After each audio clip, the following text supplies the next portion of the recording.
Penguin Random House Audio presents The Book of Accidents by Chuck Wendig.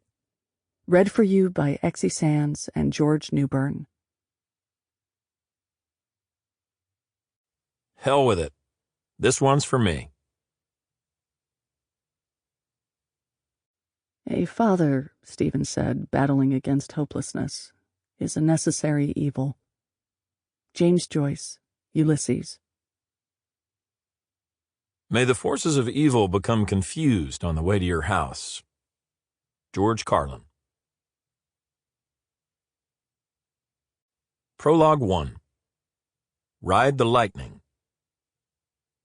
Edmund Walker Reese was a man of numbers, not an accountant or a mathematician, but rather a man of simple interests, and it was here and now in the Blackledge SCI, State Correctional Institution, that he sat strapped to an electric chair, running the numbers.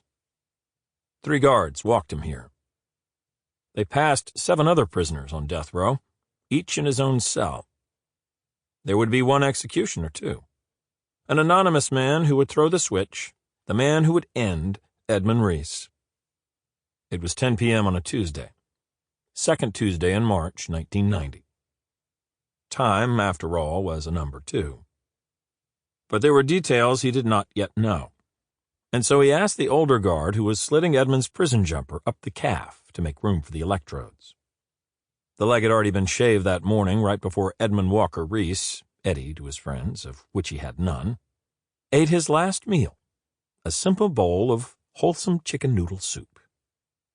The older guard, a man named Carl Graves, had sideburns so gray and wispy they were like bits of fog clinging to his jowls. Though the top of his hair was dark, not yet taken by age and drained of color. He was in his 40s, maybe early 50s. It was hard to tell. A whiff of sourness on his breath. Cheap whiskey, Walker thought.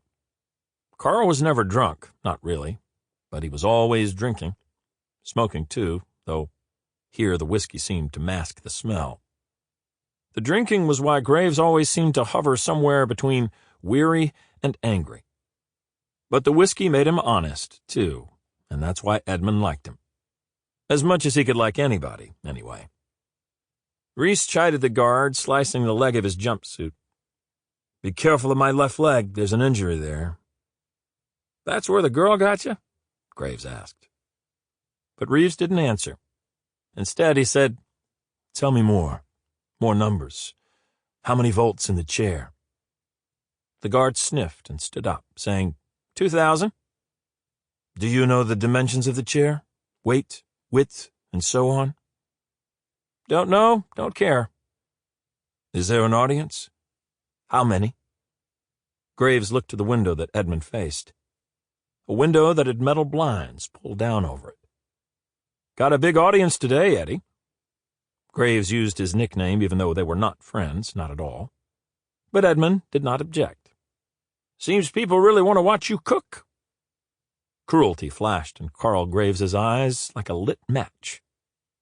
Edmund recognized that cruelty and liked it. Yes, Edmund said, unable to conceal his irritation. His skin itched. His jaw tightened. "But how many? The number, please."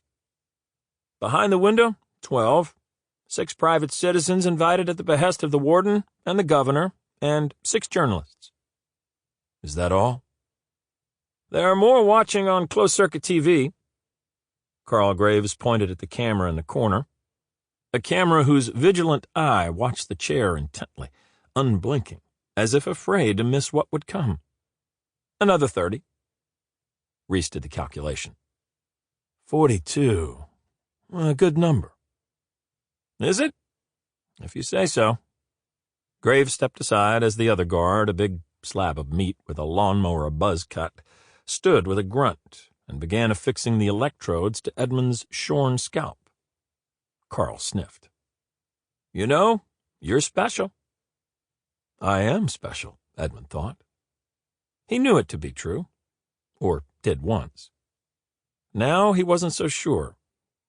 He'd once had a mission, been given life and light and a quest. A sacred quest, he was told. Blessed, consecrated, holy and unholy in equal measure. And yet, if that were true, why was he here? Caught like a fly in a slowly closing hand. Foiled at number 5. Only number 5. He had work yet to do. Special how? He asked, because he wanted to hear it. This chair, Old Smoky. Most electric chairs have names. A lot of them are called Old Sparky, but here in Pennsylvania, it's Old Smoky. Well, it's been in storage since 1962. Last fucker who fried in this thing was Elmo Smith, rapist and murderer. And then they stopped using it. Been 9 death warrants since Elmo, but all of them got by on appeal. But then you came along, Eddie. Lucky number 10.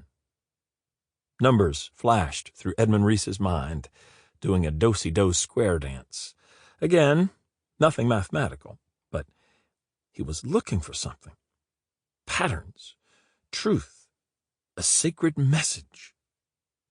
Number 10 isn't classically lucky, Edmund said, twisting his lips into a grimace. What number am I?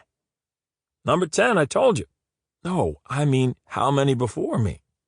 Died. In this chair. Graves looked to the big ginger guard for an answer. Big Ginger provided, saying, before him, 350 fried in the hot seat. Makes you 351, Graves said. Edmund considered that number, 351. What did it mean? It had to mean something. Because for it to mean nothing, for all of it to have added up to the sum total of a bucket of piss and shit, would kill him. It would kill him in a way this chair would not. Kill him in a way worse than those girls. No, he chastised himself. They were not girls. They were just things. Each a number. Each a purpose. Each a sacrifice. Number 1 with the pigtails, number 2 with the painted nails, number 3 with a birthmark just under the left eye, number 4 with that scrape on her elbow, and number 5. Rage throttled him, and Edmund tensed up in the chair as if he were already being electrocuted. Settle down, Eddie, Graves said. Then the older guard leaned in, and again there glimmered that flash of nastiness in his eyes. You're thinking about her, aren't you? The one that got away. For a moment, Edmund felt truly seen. Maybe Graves did earn the right to use his nickname. How did you know? Oh, I can tell. I've been a guard here on death row for a while, and in Gen Pop for a long time before that. Started when I was 18. At first, you hold it all back, keep it at bay. But it's like water in the tides, washing up on your beach, pulling a little bit of your sand away day after day. Soon you're pickling in it, brining like pig meat. It gets in you, so you get to recognizing it. Evil, I mean. You know how it thinks, how it is, what it wants. Graves licked his lips. You know your hunting ground? Where you took those girls? Those things. It was near my house. Scared my wife. Scared my kid. It wasn't them I was after. No, I guess not. Just the girls. Young girls. 4 dead. And as for the 5th, well, she got lucky, didn't she? Number 5 got away, Edmund said in sorrow. And when she got away, you got caught. I wasn't supposed to get caught. A mean grin crossed Graves's face. And yet, here you are.